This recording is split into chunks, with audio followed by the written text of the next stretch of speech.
4e ADA, ici sur Montpellier, et avec un grand plaisir de te voir ici. Ouais, moi aussi ça me fait plaisir. Alors tu peux nous dire un petit peu voilà, ta présence, tout ça?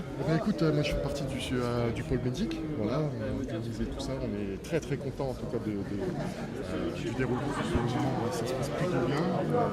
Il y a des ateliers de travail qui travaillent vraiment, c'est propre, voilà, c'est propre, ça travaille dans la cohésion, ça discute, ça échange. Et puis voilà, le lieu, on a un lieu aussi qui est assez mythique pour le coup, où les équipes ont fait un très très très gros travail de nettoyage, de rangement et puis de mise en sécurité pour tout le monde. Donc je pense qu'on peut leur relever, on peut leur tirer un grand chapeau parce que ça a été du sport et ils ont réussi. Et on peut leur faire vraiment une très grande hola, vraiment. J'en profite, tu sais qu'on s'est vu le 31 sur la place de Vénu avec Petit Jean. Et je pense que tu sais qu'on a fait un travail avec Petit Jean par la suite, on a eu l'ambassadeur, tout ça. Il y a eu quelques polémiques un petit peu à droite et à gauche. Je voulais savoir si toi tu étais un peu au courant de ces polémiques. Et toi, en tant que médic, steak médic, etc., ce que tu en penses de notre travail qu'on a fait, si c'est quelque chose qui va dans le bon sens ou dans le mauvais sens, tu peux y aller sans problème. Hein. Alors, le taf, comment je pourrais dire ça? Le dossier, moi je suis pas trop investi dans ce dossier-là parce qu'avant tout, je reste un gilet jaune et un citoyen. Voilà. Donc, j'apporte mon côté médic à tout ça. Concernant le dossier, moi je trouve que c'est une bonne chose si elle est cadrée correctement. Voilà. Et qu'elle ne soit pas sectaire, entre guillemets, qu'on ne retourne pas dans les démarches qu'on subit aujourd'hui avec le gouvernement. Et voilà quoi en fait. Il y a la deuxième question, rappelle-moi. En fait, c'est par rapport à l'investissement qu'on a mis, le fait de demander une carte pour les médics, ça, etc. Alors, encore une fois, je te dis, il faut que ça soit cadré, qu'on fasse les choses, que ça soit cadré pour tout le monde, la même chose. Après, je pense qu'il faut en discuter avec tous les médics. Ouais. Prendre l'avis de tout le monde, écouter tout le monde et faire une synthèse de tout ça et apporter un compromis. Mais l'histoire du médic, de la carte professionnelle, entre guillemets, de la carte reconnue, ça peut être une bonne chose parce que c'est quand même des vies humaines qu'on a entre les mains et d'avoir quelqu'un de qualifié. C'est surtout qu'on a mis l'accent sur le fait que quand on est diplômé secouriste, que l'on soit BNS ou peu importe, c'est comme ton permis de conduire, tu devrais avoir sur toi quelque chose, pas ton diplôme, puisque ton diplôme il reste à la maison, mais avoir cette carte qui te montre comme quoi, voilà, je suis et je fais. Oui, après il faut pas que cette carte elle nous dessert aussi, parce qu'aujourd'hui dans le mouvement on s'est commencé, quand on arrive en manifestation, le simple fait d'avoir un t-shirt blanc avec une croix de secouriste, on se fait tirer dessus, on est pris pour cible, on nous prend le matériel, on nous met en garde à vue, donc est-ce que cette carte professionnelle, elle va pas à un moment donné, ou elle ne peut pas à un moment donné nous mettre un peu plus en porte-à-faux, en tout cas. Nous, notre but, c'est quand même d'être présent sur les manifs et de soigner les gens qui en ont besoin. Voilà. Donc, il faut pas que... Voilà, il faut faire attention, il faut qu'on discute. C'est pour ça que je disais tout à l'heure, il faut entendre l'avis de tout le monde, de tous les médics, et essayer de trouver un compromis, parce que je sais qu'il y a certains groupes qui ne sont pas forcément favorables à la carte. Moi, je ne me prononce pas forcément, je trouve que ça peut être une bonne chose, mais c'est cadré et entendu avec tout le monde. Tout à fait. Alors en fait, on en a débattu avec l'ambassadeur et avec sa juriste qui était avec nous. Et justement, par rapport à la controverse de cette carte, ce qu'on peut dire, c'est que c'est pas une mauvaise chose en soi, parce qu'en fait, ce qu'elle nous a expliqué la juriste, c'est qu'on met, comme tu disais, un t-shirt blanc, un sac à dos, mais on ne sait pas vraiment qu'est-ce qu'il peut y avoir dans ce sac à dos. N'importe qui peut mettre un gilet jaune et dire je suis gilet jaune alors que c'est pas un gilet jaune et qui va aller provoquer. Et des médics qui pourraient se faire passer pour des médics, et ne pas avoir la neutralité qu'ils devraient avoir. Et cette carte montrerait vraiment qu'il y a une neutralité. Oui, tout à fait. Alors, elle peut montrer qu'il y a une neutralité. Encore une fois, ça n'empêchera pas le contrôle des sacs et la confiscation du matériel.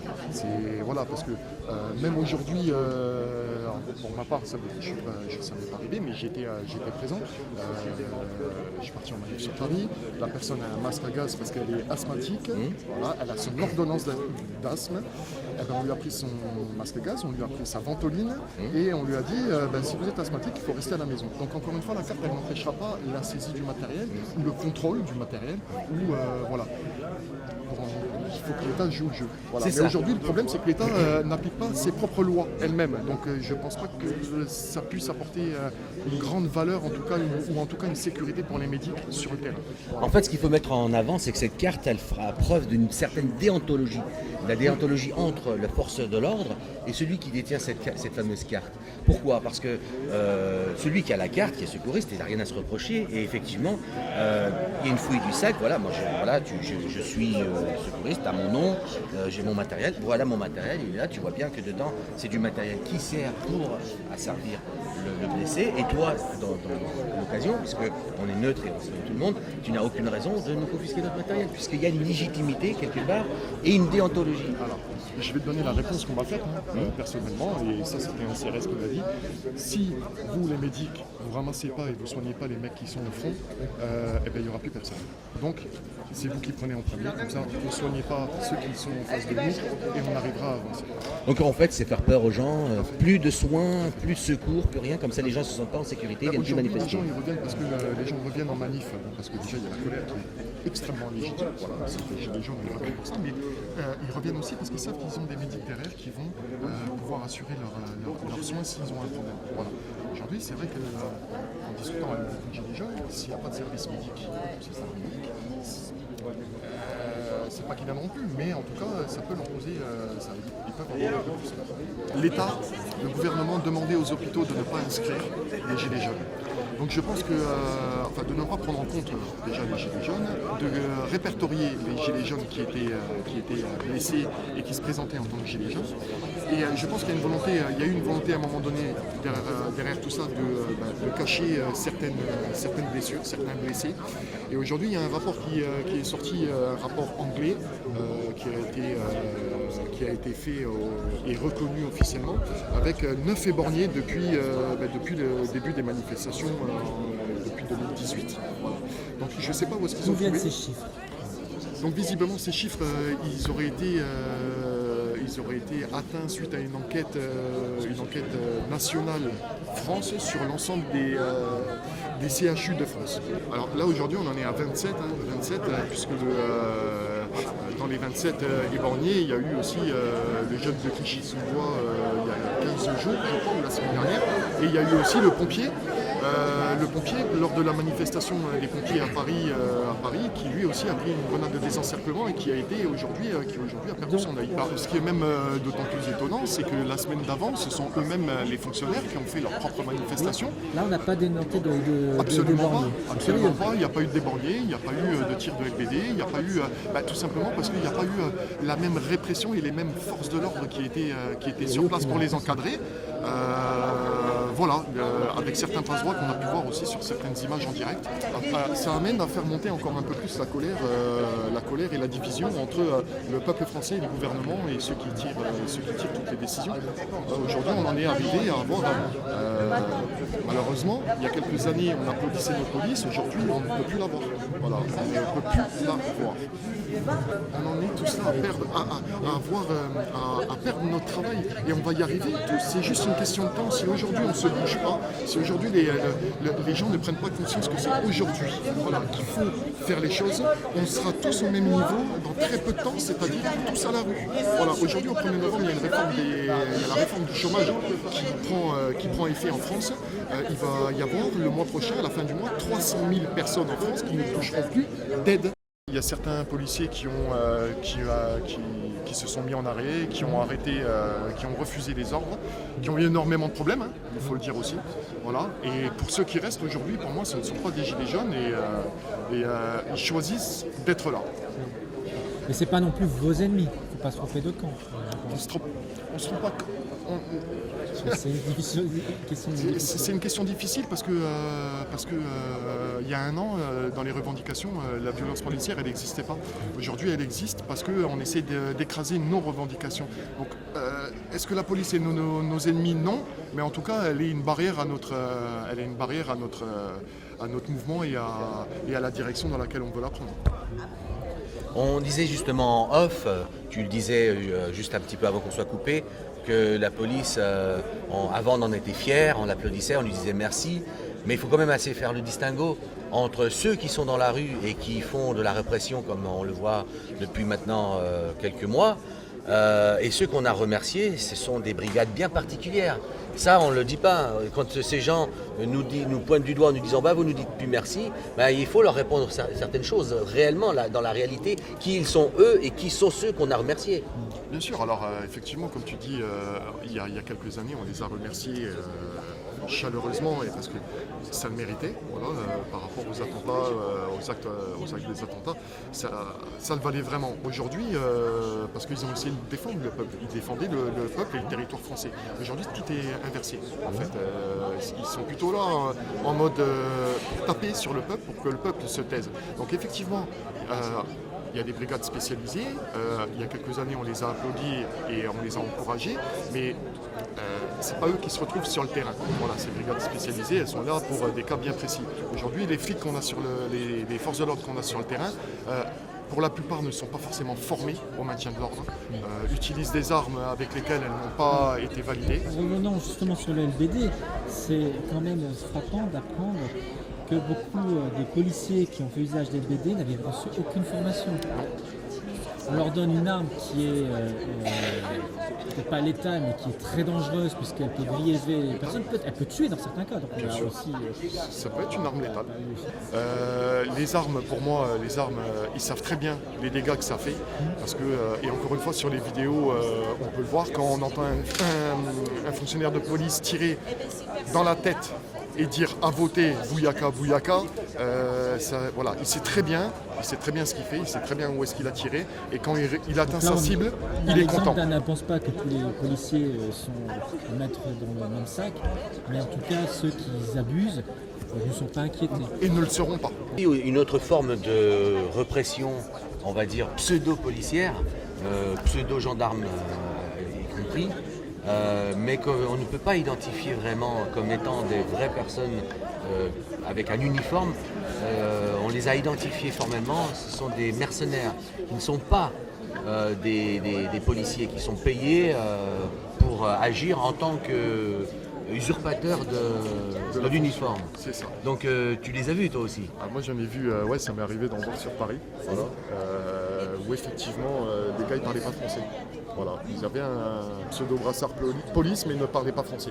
Voilà. Donc ouais, voilà, on a une milice, effectivement, on a une milice en France qui est cachée, Alors c'est très important et très grave parce que ça le gouvernement ne reconnaît pas. Parce que c'est quelque chose qui n'est pas légal. Et ces témoignages se multiplient. Tout à fait. Tout à fait, il y en a beaucoup, mais encore une fois, ce sont des témoignages qui sont là depuis le début, mais qui ne sont pas retransmis, par les médias, en tout cas les médias français. Ça fait très longtemps qu'on dit qu'on a une milice. Je veux dire, quand on voit sur les revendications ou quand on entend dans les chants ou dans les slogans police, milice, c'est pas pour rien. C'est parce que justement, ça fait très longtemps qu'on le dénonce que ce ne sont pas des forces de l'ordre, ce sont des milices mais personne ne nous écoute. Voilà. En tout cas, personne n'est retransmis l'information. Donc l'affaire Benalla, c'est le côté immergé de l'iceberg. Il a démontré que l'affaire Benalla, je pense que c'est l'affaire qui va faire perdre ce gouvernement. Voilà. Parce que je pense que l'affaire Benalla, elle n'est pas finie. Il y a d'autres choses. Benalla, il se défend. Il doit avoir des dossiers, puisque il fait même preuve de beaucoup de provocations. Alors il se présente visiblement aux élections municipales sur une des communes sur la région parisienne. Je trouve ça assez culotté quand même, ça part, mais enfin bon, on peut toujours essayer. On est il s'exprime de manière très ouverte alors qu'il a été pas du tout inquiété pour les délits qui sont reprochés, qui sont hautement plus graves. Mais le peuple français, il n'oubliera pas.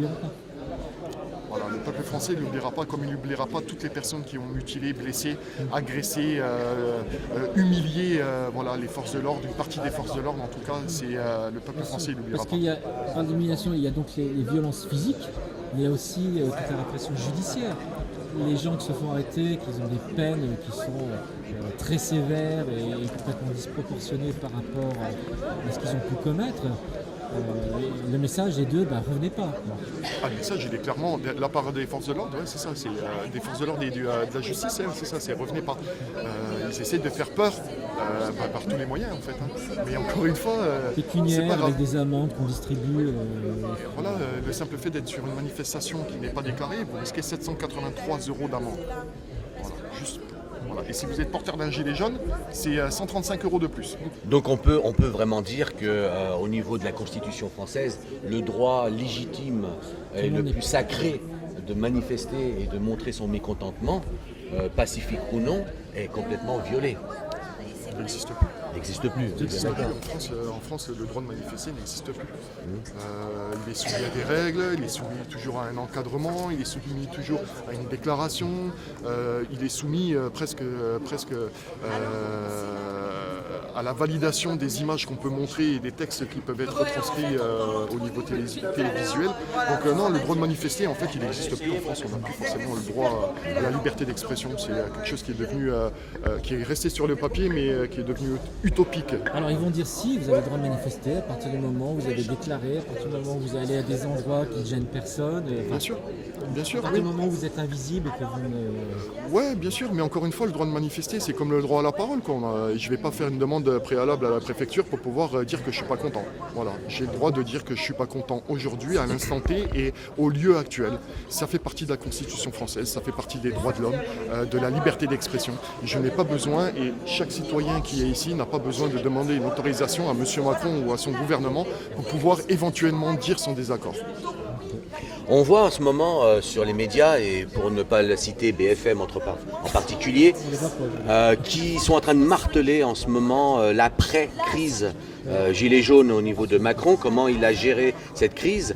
Donc quand on décortique et qu'on analyse le message qu'ils sont en train de délivrer, qui va bientôt être diffusé sur les chaînes, donc cette après-crise, donc de 5 mois, comment Macron il a géré ça, montrer comment il était exfiltré pour pouvoir s'enfuir avec un hélicoptère qui viendrait le chercher, des plans des égouts, etc., qui ont été divulgués, etc. Là, on va rentrer dans la date anniversaire. Est-ce que ça va être une surprise ou pas pour le peuple français qui pense, comme le veulent le dire ces chaînes-là comme BFM, que c'était une crise de 5 mois alors qu'on en est à 1 an la réponse est simple, ils verront bien le 16-17. Voilà, non, le mouvement il est absolument pas éteint. Le mouvement, bien au contraire, il est toujours présent.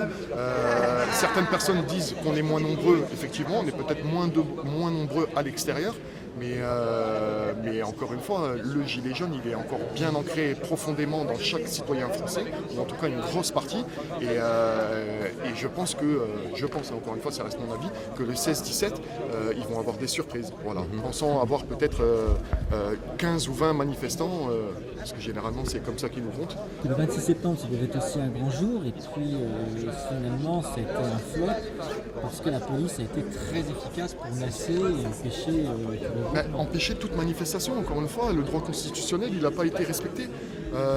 Partir d'un endroit et faire 50 mètres et se faire stopper par des gaz lacrymogènes et des tirs de LBD et des grenades de désencerclement, voilà, encore une fois, on est de nouveau dans un état de répression et de non-droit.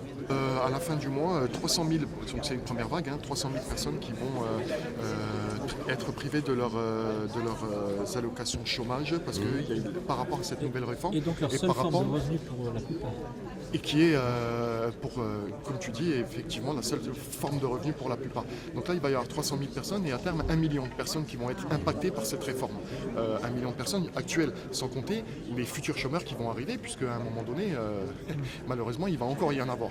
Donc c'est très très grave ce qui est en train de se passer. Comment expliquer en plus que le gouvernement a supprimé l'observatoire de la misère? Il l'avait dit, non? Il avait dit qu'en 1 an, il n'y aurait plus de misère dans la rue. Donc effectivement, si on supprime l'observatoire de la misère, plus personne ne pourra porter des chiffres officiels sur la misère dans la rue. Donc il y a la fièvre, il casse le thermomètre. C'est ça. On a tout compris, c'est ça. Est-ce qu'on peut penser que ce million ou ces milliers actuels pour le 16 et 17 et puis pour les jours à venir qui suivront vont être dans la rue avec un gilet jaune? Je pense que le 16-17, il y aura du gilet jaune. Voilà. Après, et des nouveaux gilets jaunes. Et des nouveaux gilets jaunes, ouais. Des nouveaux gilets jaunes, parce que mine de rien, depuis 1 an, on nous a renlevé les miettes qu'on nous a données, voilà, et puis il a fallu faire un crédit pour pouvoir acheter un paquet de gâteaux, voilà, parce que les miettes suffisaient plus. Et en plus, comme du cynisme, les dettes, ils l'ont mis sur un poste qui n'était pas déficitaire, justement, que la sécurité sociale. Tout à fait, bah, bien sûr.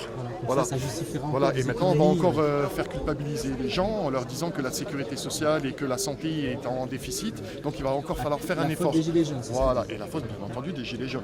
Mais les Bien ficelles sûr. sont trop grosses. Bien sûr, mais on ne parle pas des blessés très graves, qui ont perdu des yeux, qui ont perdu ou qui ont plus de mâchoire, par exemple, et qui aujourd'hui ne sont ou qui ont perdu une main et qui aujourd'hui ne sont pas reconnus par l'État français et qui tous les frais médicaux sont à leur compte. Voilà. À leur charge. À leur charge. Il faut le dire ça aussi, parce que c'est eux qui doivent payer les réparations que les forces de l'ordre leur ont fait subir. Les mains arrachées, les yeux, les mâchoires. Mais je connais un blessé qui a une mâchoire en titane, voilà, avec des fausses dents. Il en est à plus de 50 000 € de sa poche. On ne l'a pas payé, il n'est pas pris en charge de la part de la sécurité sociale. Pourquoi? Parce qu'il ne devait pas être sur un lieu de manifestation qui était interdit. Voilà. Donc voilà. Tout ça fait qu'à un moment donné, on va encore dire que c'est la faute aux gilets jaunes et qu'il va falloir remettre de l'argent dans les caisses de la sécurité sociale. Alors que l'argent a été... on est en excédent sur la sécurité sociale. Le coût des forces de l'ordre, il n'est jamais mis en avant. Mobilisé de semaine en semaine. Non, et puis le coût du détournement du vol de l'avion qui s'est arrêté en Martinique, on ne l'a pas pris en compte non plus de la part du président français, qui s'est arrêté faire une petite halte, un petit resto et qui est reparti. Avec bien entendu, ça a été payé... par le contribuable. On a pu voir très récemment que ce n'est pas forcément que des gilets jaunes. On peut, pour preuve, parler des pompiers qui, eux, maintenant sur le terrain, ont pu constater ce que les gilets jaunes ont vécu. Ils l'ont dit eux-mêmes. Tout à fait, mais pas que les pompiers. Il y a eu aussi la manifestation pour les soignants qui ont été maltraités par les forces de l'ordre. En fait, chaque manifestation, que ce soit pour l'écologie, que ce soit pour le pôle médical, que ce soit pour n'importe quoi, l'éducation nationale, se font agresser, parce que pour moi c'est de l'agression. Oui. Voilà, moi, quelqu'un du médical n'est pas là pour agresser, enfin il ne le fait pas, c'est pas dans sa nature. Se faire taper par des forces de l'ordre à coups de matraque ou de LBD ou de grenade, c'est une agression. Voilà, moi j'ai subi une agression aussi. Voilà, donc tout ça l'un dans l'autre fait que aujourd'hui on ne peut plus continuer. Et on ne peut plus l'accepter. On ne peut plus accepter. Quand on voit ce qui s'est passé avec les pompiers, sans parler des aides-soignants et du corps médical, juste accentué sur le côté du pompier, c'est quand même l'élément le plus sacré qu'on puisse avoir au niveau de ce qui nous accompagne dans la vie de tous les jours. Le pompier, c'est sauver ou mourir. Oui, c'est ça, sauver ou mourir. Sauver ou périr, voilà. Ça veut tout dire en fait. Voilà, ce sont des personnels qui sont prêts à mettre leur vie en danger pour nous. Voilà, donc je veux dire, nous aujourd'hui les pompiers en France, ce sont nos héros. Ce sont nos héros. Et on ne touche pas aux pompiers, comme on ne touche pas à nos enfants. De la même manière, on a pu voir dans certaines manifestations des étudiants où on a mis des gamins de 14-15 ans à genoux contre un mur avec les mains sur la tête pendant des heures et des heures. Voilà, c'est pareil, on rentre encore une fois dans de la répression, dans la dictature, et on peut comparer ces images-là avec des États dictatoriaux qui ont existé auparavant. On retrouve les mêmes images. Voilà. Tout à fait. On a tendance à dire dans le passé, et aujourd'hui on le revendique toujours, quand c'est en temps de guerre, on ne tire pas sur l'ambulance. Les pompiers, on pourrait dire que c'est l'ambulance. Et comment on tire sur les pompiers, comment on maltraite un pompier, comment on le tape dessus, comment ça peut être possible, comment dans l'esprit d'un être humain face à des pompiers qui demain pourront peut-être éventuellement sauver ces personnes mêmes qui ont frappé ou sauver aussi leurs familles, leurs enfants. Comment les retaper? Maintenant, la confiance qu'il y avait n'existe plus. Enfin, je sais pas. Je pense qu'il y a un moment donné, c'est un petit peu comme les chevaux de trait. Ils ont des œillères. Et puis, toi, tu rentres, ils ont des œillères, ils envoient et on leur donne un ordre, ils font, ils réfléchissent pas. Et c'est ce qui est malheureux en fait, parce que dans la fonction de policier, on leur donne aussi un libre arbitre. Et ce libre arbitre-là, il est plus mis en avant. Non, il n'est plus mis en avant. Et puis d'ailleurs, ils ont porté serment avec 4 articles de loi. Et ne serait-ce que violer un seul de ces articles-là font de eux des usurpateurs d'identité, des usurpateurs d'uniforme. Mais sans même parler de loi ou de constitution, il y a aussi leur code de déontologie qui est très très explicite et très très clair. Et je veux dire, aujourd'hui, dans le code de déontologie, il n'est absolument pas respecté, mais sur, je ne vais pas dire tous les points, mais Quasi. quasi tous les points. Le code de déontologie policier, aujourd'hui, il n'a plus. Il faudrait le refaire. Je pense qu'on a vu tous les corps existants aller dans la rue depuis le 17 novembre de l'année dernière. Il manque quoi maintenant dans la rue pour faire bouger l'opinion publique? Même les policiers ils ont allé dans la rue. Parce qu'eux-mêmes revendiquent le fait d'être eux-mêmes matraqués. Je pense qu'il manque personne dans la rue. On est tous dans la rue. Je pense qu'il faut être tous ensemble